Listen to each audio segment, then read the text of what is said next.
My wife has an inner ear infection. Because this week on Close Talkers, we watched Season 5, Episode 17, The Wife.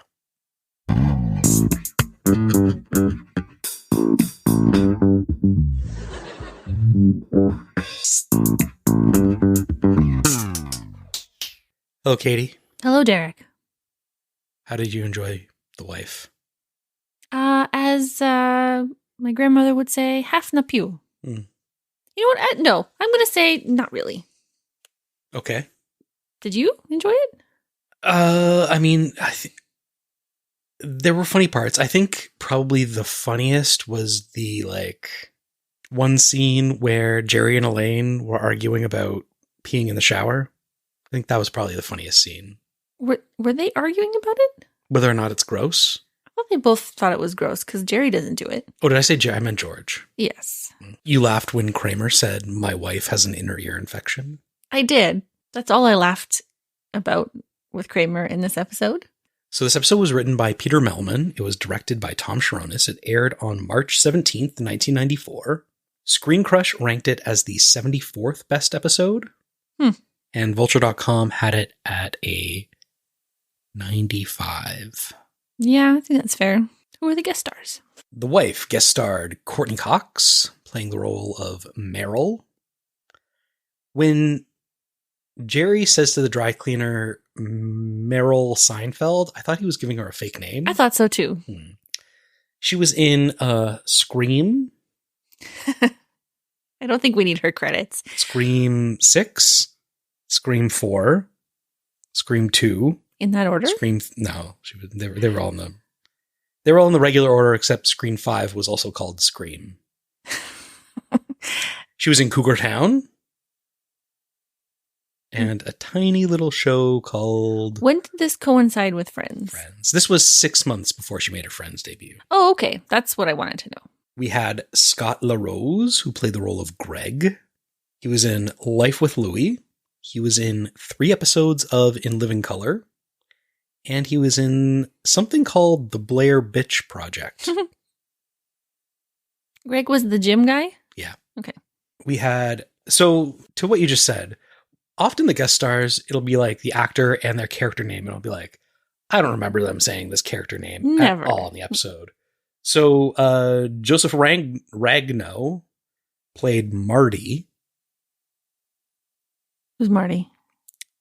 The dry cleaning. Dry cleaner. He was in Shawshank Redemption, The Phantom, and Daylight. Rebecca Glenn played Paula. Who's Paula? Who's Greg? Who's Marty? Who's Paula?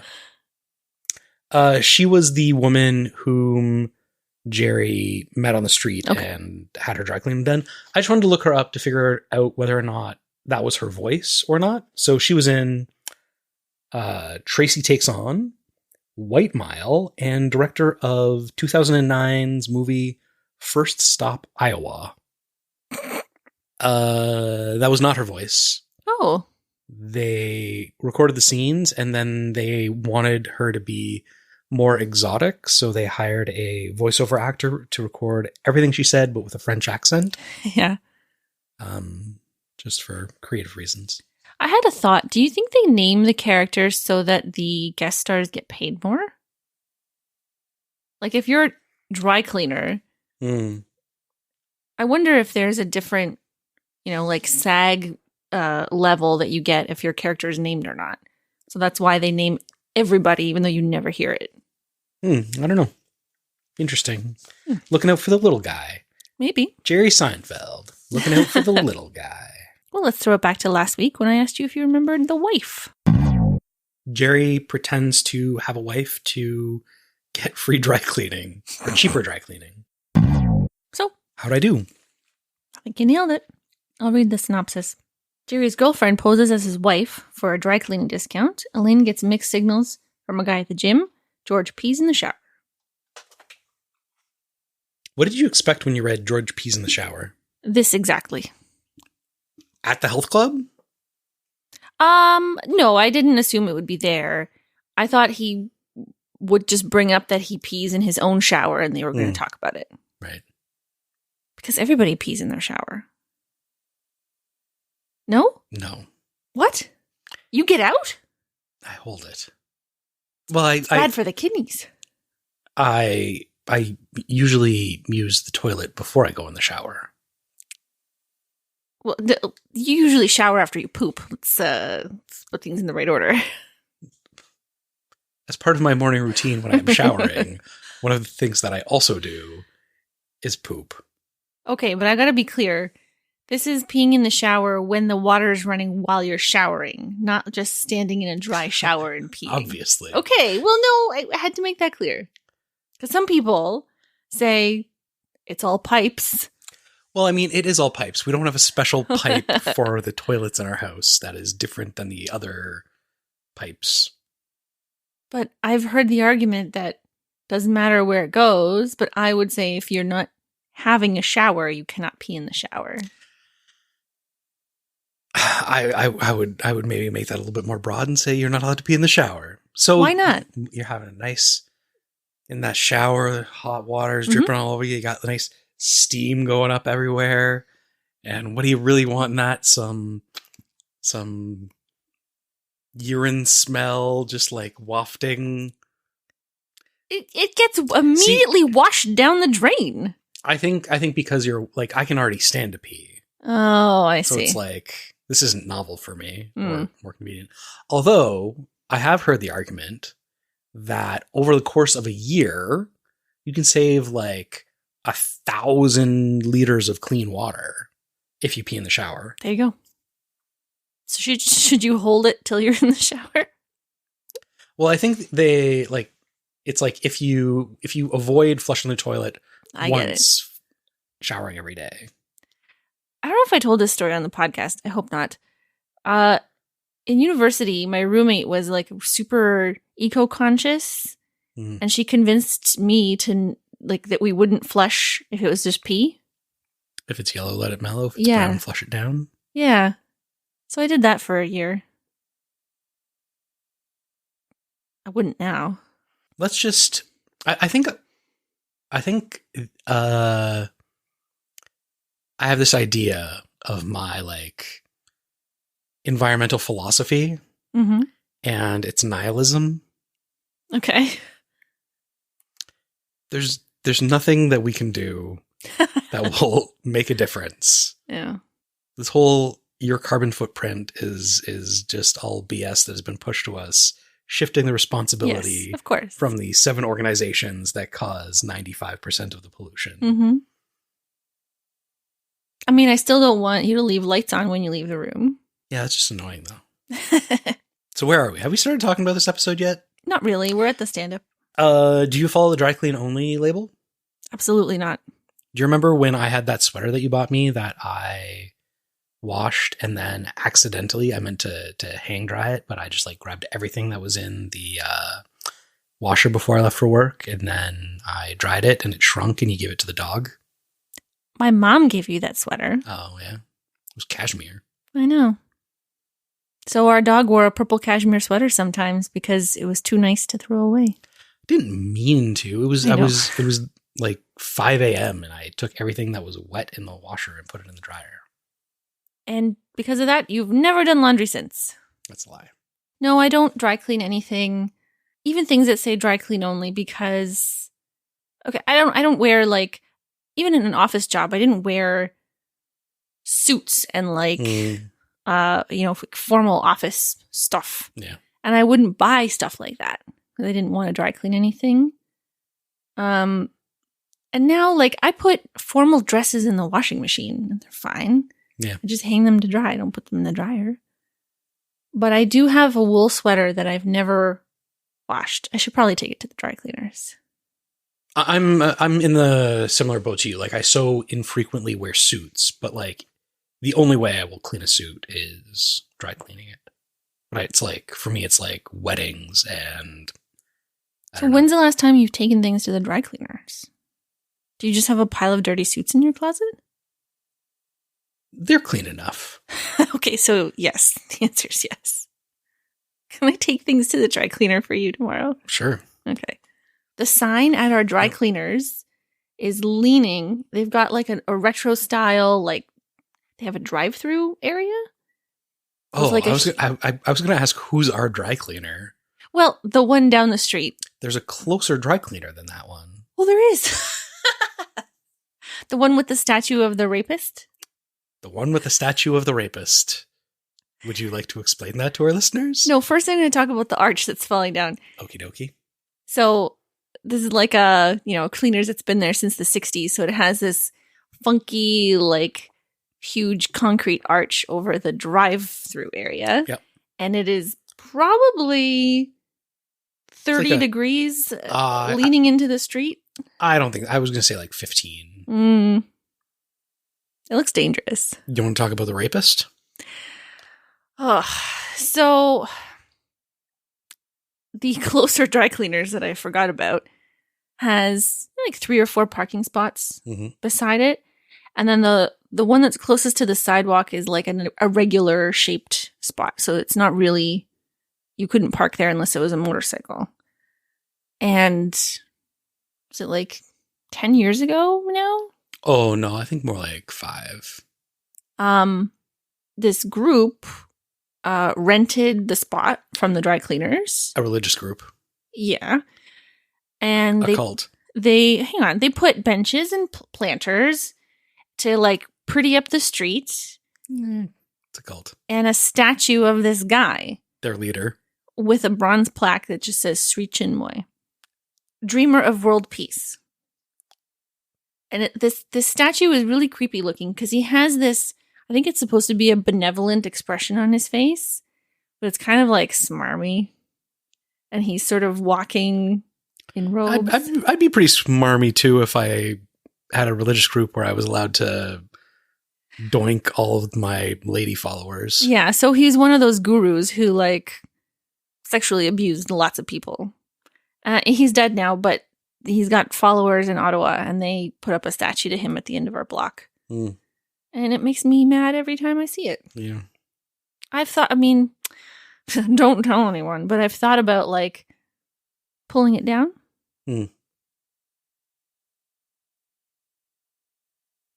Allegedly. This cannot be used in a court of law. I've never used the benches. Like I'm so anti him that I'm not gonna sit there. It's also very few steps to our home. Like we don't stop there. It's like 400 meters. So I want to offer the dry cleaners whatever they're paying them. I want to offer them more to get rid of the statue. Really squeeze the cultists out of the neighborhood. Yeah, I feel like that's a noble goal. Sure. What are we talking about? The stand-up. I think more annoying than dry clean only is hand wash only. Oh, man. Because then you can't even take it to the dry cleaner. You got to put it in the sink with some woolite. Yeah, that's nylons and bras, and I put my bras in the washing machine. So we're in Jerry's apartment. He's woken up with his new girlfriend. They seem, like things are going good. They're I love youing, and they're keeping track, and they're both getting pancakes. And what? He doesn't both want to get pancakes. He says we can't both get pancakes. We'll be like those couples who dress alike, and they are wearing identical like sport coats and wool scarves. At least they're different colors. True. I also don't like ordering the same thing as other people at restaurants. But she says I'll get the short stack. What's that? Isn't that pancakes? That's a pancakes, but it's like fewer pancakes. So it's not the same thing? I guess it's different. I don't know. It's a different item on the menu. I guess. I was talking about you at dinner with my friends on the weekend because at restaurants, you'll look at the menu and then the server will come and you're like, do I want this or this? And you make them choose for you. Yeah. Why? Why do you do this? Well, I think often if you're at a restaurant and you don't know what to order, it's common to say like, oh, like what's really popular or what like other people like. Sure. And so I look at the menu and I'm like, I would like these few things. So I like narrow it down for them. But then like asking them which of these two things are more popular or better. like half the time I'm thinking like the one that they push on me is like the one that gets the restaurant the more profit, although I doubt the waiter really cares about that. I don't know. If you were like salad or steak, you know. Yeah. But you also take a long time to ask them for their recommendation. So they'll come up and they'll go, "Are you ready to order?" And we've agreed that yes, we are. And I always go because I've chosen, and I'll say what I want. I'm politely allowing the sure. The lady will have, and then you don't talk right away. You are quiet, and you look at them, and you pause, and you can see in their faces they're like, "Come on, dude." I've never had my ordering style criticized so severely. If I was your server, I'd be annoyed. Well, I tip nicely, so... Well, you do. This is like what we talked about a couple weeks ago, where if you want to say something to me, you say, and then I stop what I'm doing and I give you my attention and you wait. Uh-huh. Oh, do you find that annoying? You've never mentioned that before. So they're having playful lovers' quarrels. Jerry said, "You're all over my side. I was sleeping with one cheek off the bed." Mm-hmm. That's me every night. That's me every night. We have a king-size bed. I don't know who's sleeping in the middle. A gangly 7-year-old is sleeping in the middle and pushing us both out. So Jerry finds a locket in his pocket. I'm trying to think of the next thing I can rhyme. Yeah, and so they go down to the dry cleaners to see maybe where it came from. And the guy's thrilled that he got it back. It's his dead wife.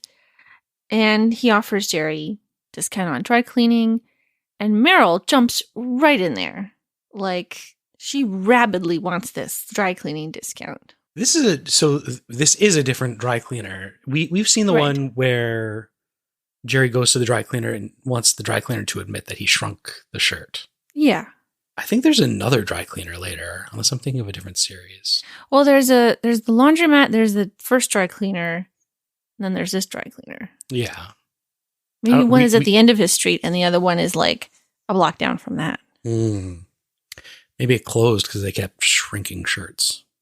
I think if I'm her, if I'm Meryl, like the dry cleaner has seen us together, I would just give Jerry my stuff. Right? But she wants the privilege of just coming in whenever and bringing all her dry cleaning. Yeah. It would make sense if Jerry just brought it. She's like, "Oh, take these things for me." The way Kramer does with the quilt. But she's in there with her own quilt. I figure you would want to like coordinate. I don't know. I mean, it would take away the point of the episode, but then you wouldn't have to lie about being married. Yeah. You'd be like, "Hey, throw these things in." Later, he says to the new girl, "Do you want hangers or box?" What does that mean? Get your stuff in a box? I think you can get your stuff in a box, yeah. Weird. Yeah. It's like the old fluff and fold.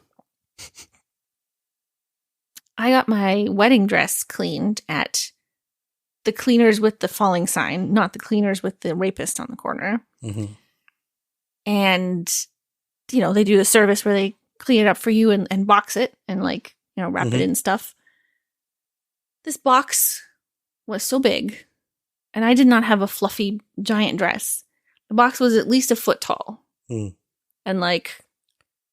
4 to 5 feet long, like a foot less wide. It was the size of a smart car. Maybe it needs room to breathe. Well, I had nowhere to put it. It wouldn't fit in my closet. It was under our bed for several years. No, it's under our bed now because I took the box apart and I cut it down. Oh, I thought it was under our bed and then you also did that to cut it down. No, it wouldn't fit under our bed. So I disassembled this corrugated plastic box and I actually sewed the corners together because they used to be, I guess, folded and glued and I had to reinforce it. It was a big ordeal. Why do people keep wedding dresses? I don't know. I know you can sell them secondhand, but it's I thought about doing that. Tuxedo rentals are so popular. Yeah. And for the most part, I would say the majority of People rent a tuxedo when they get married. You bought a tuxedo? Yeah. I'm not a farmer. If you ever go on if Queen I ever Mary, go on a voyage. yeah, you gotta wear a tux. You got black tie, 6 nights a week? Yeah. I'm never gonna wear that dress again. It's just sitting under our bed in a box that I had to cut down. I don't know why I kept it. I thought about selling it, and then I didn't feel like selling it. You once tried to encourage me to wear my tuxedo to a wedding, our friend's wedding. Yeah. And I was like, I don't think the groom didn't wear a tux. Yeah. So if I show up at a wedding where the groom isn't wearing a tux, everybody's going to think that I'm the groom, that not like wearing a white dress to a wedding. Yeah. Well, we could think of some occasion. We got to go to the opera. We got to go to a benefit. Yeah. Fundraiser. Yeah. If I dyed my wedding dress like gray, I could wear it. I didn't know where that sentence was going when you said, if I died, my wedding dress could go to charity. Actually, I think if I dyed it emerald green, it would look really nice. Sure. Yeah. So what do you think about this open lip kiss that Greg plants on Elaine? First of all, I've never heard anyone say open lip kiss. Yeah, it's weird. Open mouth kiss, yeah. Yeah. So the top lip lined up, but the bottom lip was well below my rim. That was weird. Kiss on the lips, hello, or goodbye in this case. Mm-hmm. Like, come on. No. Yeah. No. This guy is weird.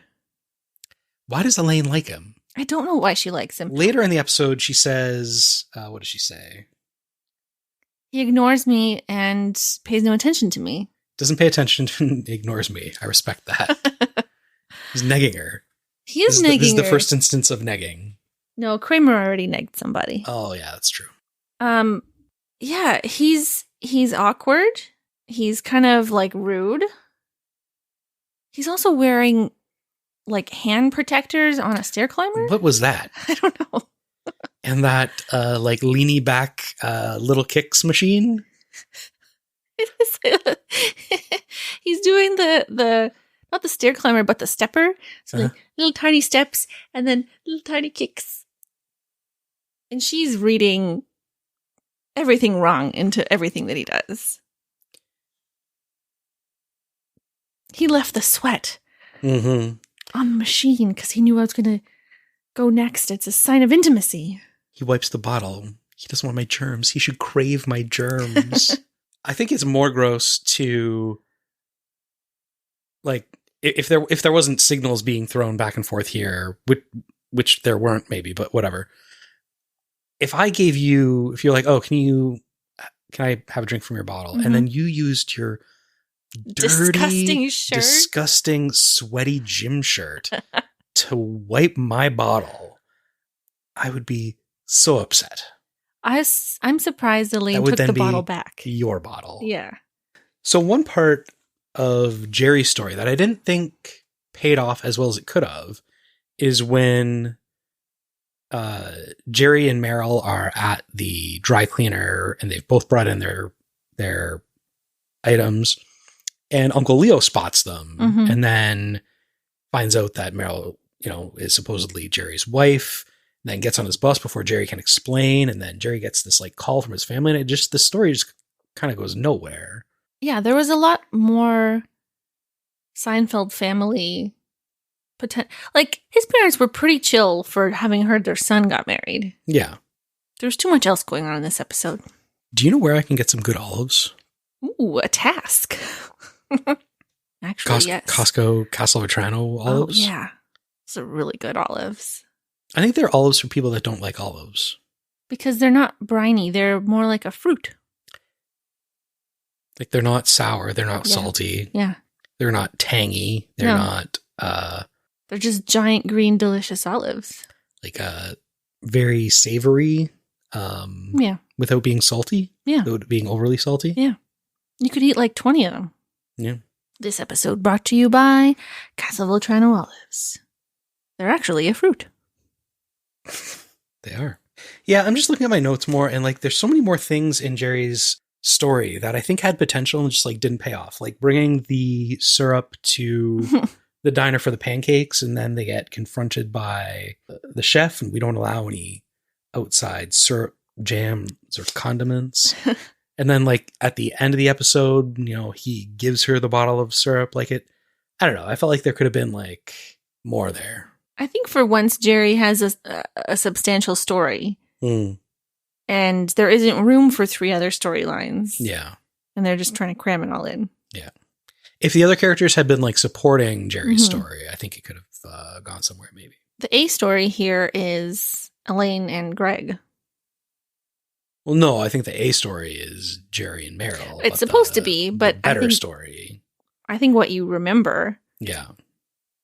And then George, I mean, peeing in is the shower. Adjacent to that. Yeah. Can't forget that. So where do we land on that? It's okay, right? No. So Meryl and Jerry, that's a terrible couple name. Gerald is play acting at being married, and then they're actually fighting over things. Like she misplaces the can opener. They're arguing while Jerry's on the phone, and she's being loud. And well, actually, it starts. She's watching TV, and she asks him for a drink. He's like, "You're closer." Come on, I'm sitting. Yeah, I think the person who's up gets the drink. I think if he was more in the room, like she calls him into the room, basically. It is also his house, so maybe she's like. But if she's using the can opener, she knows where things are.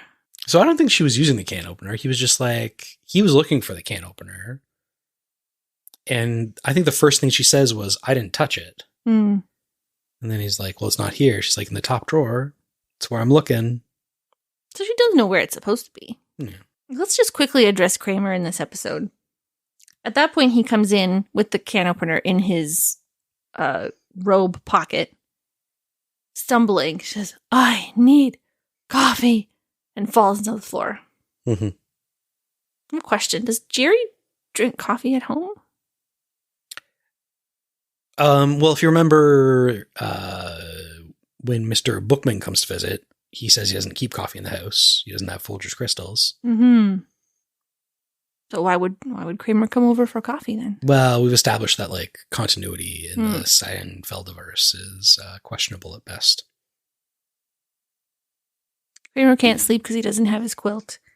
And the second night it happens, Elaine says he looks a bit pale. And then you problem. Said, uh-oh. I did say uh-oh. Because Kramer is going to meet his girlfriend's family. And he wants to maintain his glow, so he goes for a tan. Have you ever you've gone to a tanning bed before, right? I have, yeah. I've never gone to a tanning bed. Well, don't. There's no reason to. I just have a natural glow. Do they have tanning beds at the gym? I think so. Yeah, I think so too. I joined during COVID, so everything was closed, so I'm not fully aware of the facilities. I just wrote, oh boy, when Kramer gets to the tanning bed. When he then goes and visits the family, I just wrote, yikes. I did write down when they're all at Jerry's arguing about whether you can pee in the shower. George says his famous line, which I've heard, it's all pipes. And Elaine goes, you're going to get your pipes crossed. Different pipes go to different places. I'll get a plumber on the phone right now. And Jerry goes, can we drop all the pee pipe stuff? See, that's the best story. It is. And you rewound it because Jerry has 2 copies of the movie True Colors on VHS on his shelf. Was it True Colors? I found it difficult to read. Oh, yeah, True Colors. You could tell that it was the same. Came out in 1991, starring James Spader and John Cusack, a political drama. There you go. So Elaine finds out that Greg is actually interested in the health club manager and not her. Kind of the only funny thing in the scene is when Elaine snaps her leotard suspenders and hurts her boobs. I missed that. I must have been writing something down. Oh, really? It's when she says to Greg, she's like, oh, I'm engaged now. Yeah, I'm going to get married in 50 years. And like, okay. Snaps her suspenders all confident like. I mean, I dunked on Elaine for not reading signals. But this guy can't read signals either. Oh, yeah. He's got something going on upstairs. Well, so while Elaine was explaining all the signals to George, I was just like, does she not realize that Greg is probably as inept with signals as George is, being a man? And like her thinking that all these things are signals coming from him, he's just like, I'm a dumb pilot and I fly a plane. He's just living his life. He's not... La, la, la, la, la. Trying to get the SWAT club manager. Oh, I wanted to ask, do you think, is Kramer missing a tooth? When he falls asleep in the tanning bed, you can see his molars. Oh, and then there's a big gap, and then his, like, incisors. I don't know. Yeah, it looked weird. It did. My next note is about the closing stand-up, that Jerry's surprised how often marriage happens. My last note is, I wasn't ready for the responsibility of a pretend marriage. Gotta see someone every day, every single day. Who would ever want that? Every day. Every day. That's all I got. So what's on tap for next week? Next week is the Raincoats, plural, 1 and 2. Oh, a double episode. I guess. Kramer buys one of the vintage raincoats that Morty Seinfeld used to sell. And Morty is like, I've got boxes of these. We'll sell them together and make a whole bunch of money. But I think moths have gotten into them, and then they get into like the vintage clothing store. I can't wait. The Raincoats is also the episode, how do I say, the titular of this podcast, where Elaine dates a close talker. Wow. Judge Reinhold? Judge. That's a person. That's a person from the guy from Beverly Hills Cop? Yeah. Him. Wow. Exciting. We made it. We made it to the close talker. Most didn't think we would. Meaning you and I. Yeah. Well, I don't have any corrections, so that's it. I did have one omission from the stand-in. Oh, you don't want to tell that story about how I was like, why was it called the stand-in the next day? Oh, yeah. You literally said to me, what was that episode called, The Stand-In? I said, because Kramer and Mickey are stand-ins. And I had thought about all of the other storylines. Anyways. Cool story, bro. The scene from the stand-in where George refers to Mickey as a midget was put in there at the request of Danny Woodward. Oh. He felt that it would be included and like, I guess give him a chance to be like. Yeah, that's cool. It's a little person. All right. Bye-bye. Goodbye, Katie. Goodbye, Derek. Believe it or not, this is our podcast. Please subscribe at the end. If you subscribed, we would be happy. Please subscribe to us. Believe it or not, it's our podcast. Is that a Seinfeld reference?